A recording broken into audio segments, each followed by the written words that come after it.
and we've been able to do a lot from time to time, but under these circumstances is not so much. What we witnessed this weekend was one of the worst terrorist attacks in the history of not just Israel, but in the modern world. You have barbarians from Hamas, funded by the Iranian regime, murdering elderly, children, raping women, doing things that are really indescribable. It's important that we say, as Americans and as Floridians, we stand with the people of Israel and we stand with the state of Israel in this dark hour.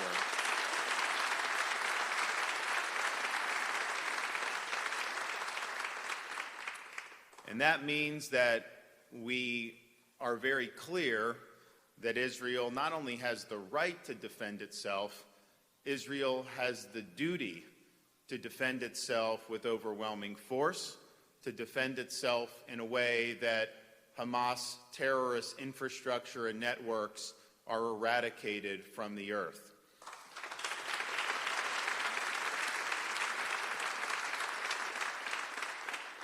You're going to start hearing, maybe in days, but certainly weeks, you're going to start hearing people say that Israel is now to blame, that Israel is acting disproportionately. The United Nations may even do something. Americans need to stand firm. There is no moral equivalence between Israel defending itself and Hamas terrorists committing atrocities against civilians.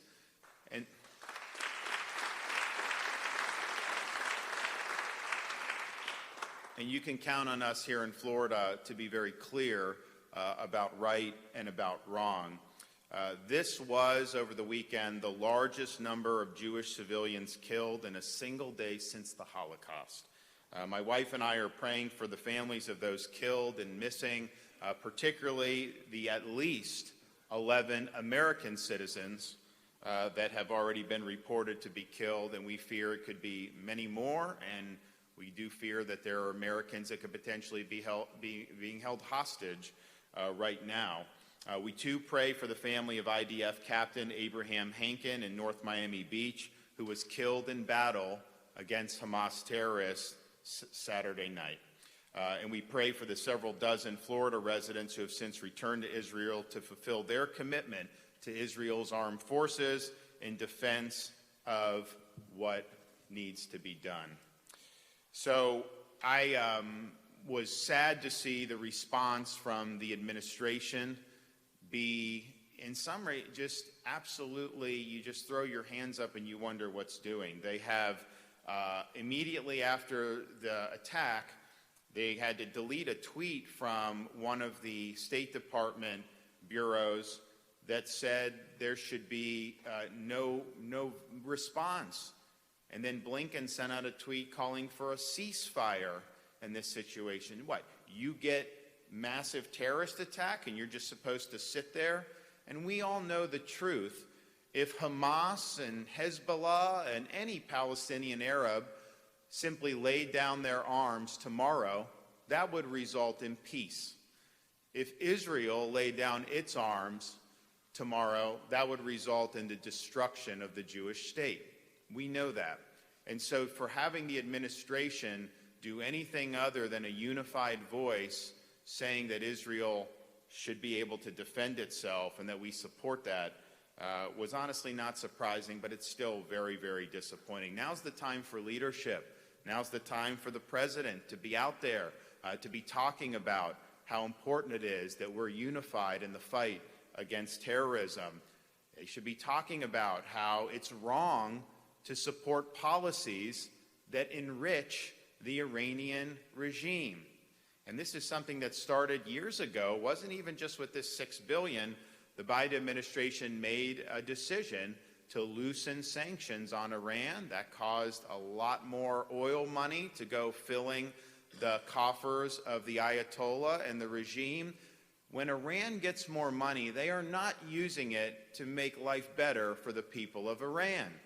What they use it for is to fund terrorism throughout the Middle East and indeed throughout the world. They send the money to Hezbollah. They send the money to Hamas. And that's exactly what we've seen. And yes, Iran was involved in orchestrating this attack against Israel. We know that. It's been reported. They deny it, but we're smarter than that. So this issue of Iran really being the clearinghouse for terrorist financing in the region is something that the United States needs to take seriously. We should use all available avenues to choke off money going to the Iranian regime. We should not have tax.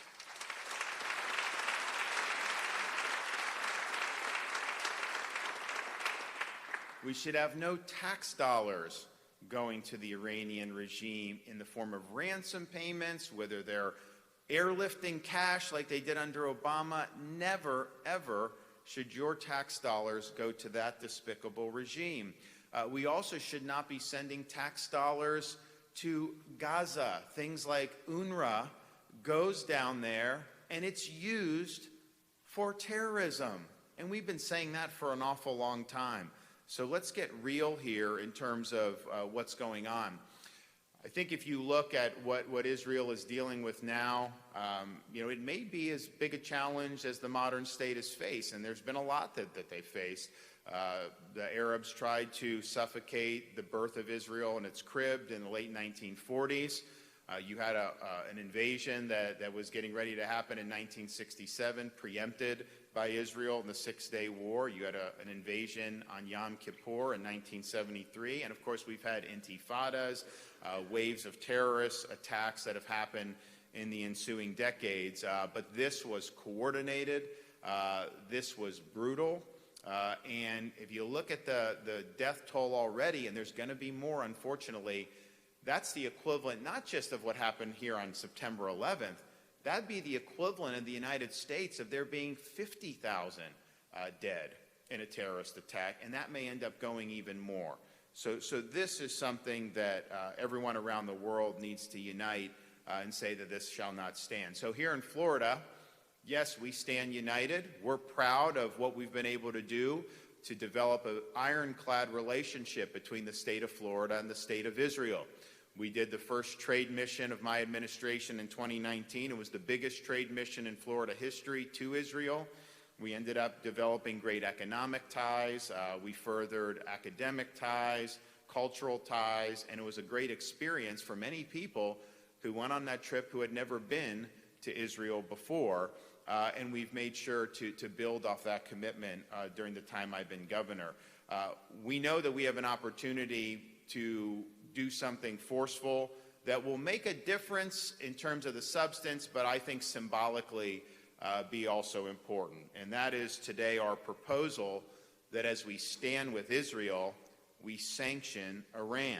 So we are going to roll out for the next legislative session a proposal to increase Florida's sanction on Iran and to block Iranian business in our state.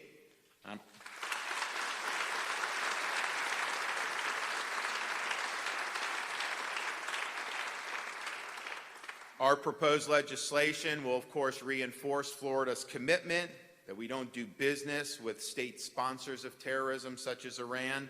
It's going to expand the prohibition on state investment in Iranian businesses to include the financial, construction, manufacturing, textile, technology, mining, metals, shipping, shipbuilding, and port sectors.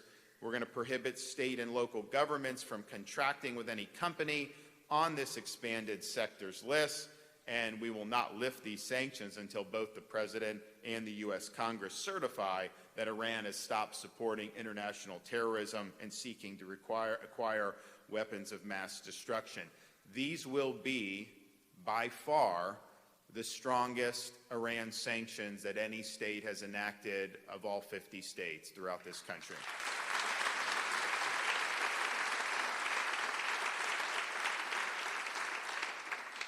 And why not lead as Florida? We've been leading on these issues since the time I became governor. Since I've been governor, we've provided $18 million to support and for security at our state's Jewish day schools.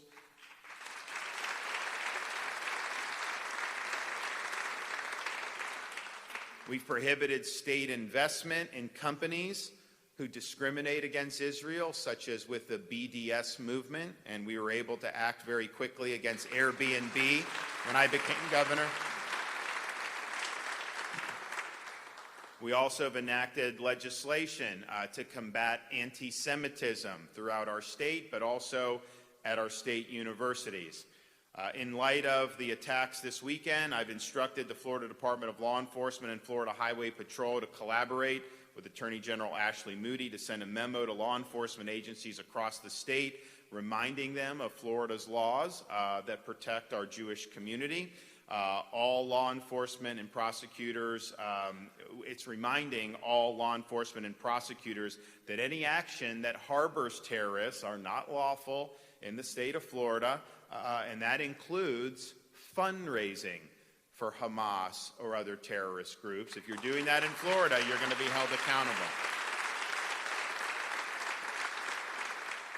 We are remaining vigilant at the state level to ensure that anybody throughout the state, particularly of our Jewish community, is not targeted. And I would remind people, not only do we have a large Jewish community compared to many other states, we have the second largest Israeli-American community of any state in the United States. And so this is something that hits close to home. So we are, sad at what's happened. I'm angry at what happened. I think that we need justice, and I think that justice needs to be so severe that they wouldn't think of doing this ever again.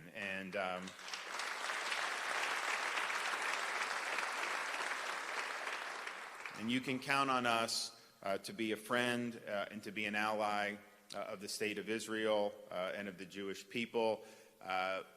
They know over there, and you all know who are with us today, it's not easy. You're always under siege in one way or another.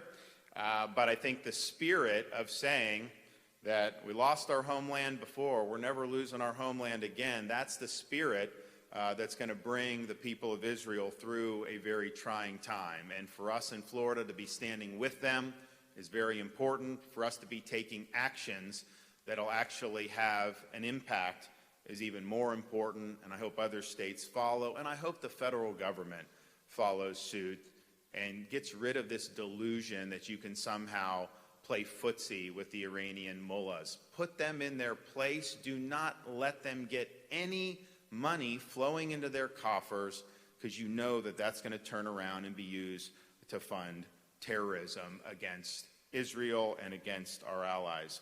I'm thankful to be joined today by a number of folks, our Lieutenant Governor, Jeanette Nunez, our Consul General, Mayor is here from the Israeli Consulate in Miami. And of course, Rabbi Lipsker is here. So I'm going to call each of them up to say